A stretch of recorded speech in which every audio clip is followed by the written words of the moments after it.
fully local profiles that don't require any Xbox Live login.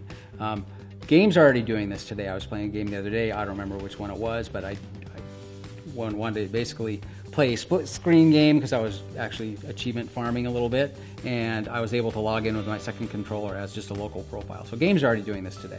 Look inversion and other global profiles that would apply to every game. We looked at doing this with Xbox One when it first launched, decided not to do that.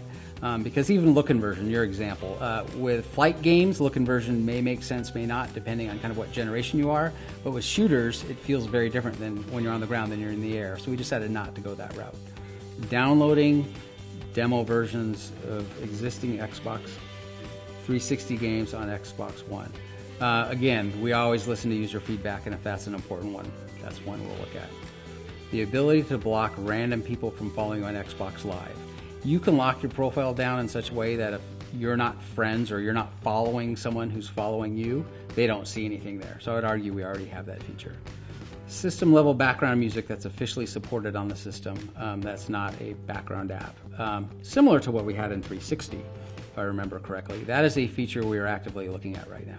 A video calibration for HDR mode is a feature we're putting under consideration based on user feedback and their challenges with HDR calibration. The return of Xbox One Live game shows like 1 versus 100. I love what first party's doing with some of our new tech. A good example of that is what Minecraft's doing with Mixer and some of the interactivity there. And what Sea of Thieves is doing with just kind of different style of game. So I fully expect and actually know that you will see first party continue to experiment in new areas we have not gone into. USB connections for wired and wireless headsets. That's one I have not heard a lot of feedback on. We will go back and look at user feedback and decide what to do there.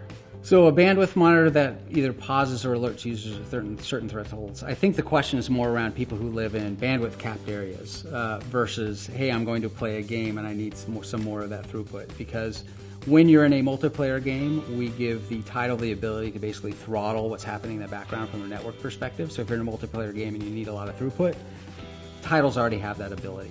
In a bandwidth capped area, there's ways you can check your bandwidth and how much you've downloaded in the last end period of time. I think you can look at it from a day perspective, a week perspective, and a month. But we have not taken that feature and basically popped up a proactive message. No, I would look at it differently. I look at it as we have a well-rounded suite of available consoles based on your preferences as a gamer. If you want a value and you're maybe new to the console space and you want a value SKU, I think we have a great value SKU with Xbox One S. If you're one of those gamers kind of like me that wants to run the best versions of the games I possibly can, we have an answer there as well, and that's the Xbox One X. So the game I would love to come back, not necessarily to get an enhancement, I am a huge Dead Space fan, so I would love to see that franchise reinvigorated.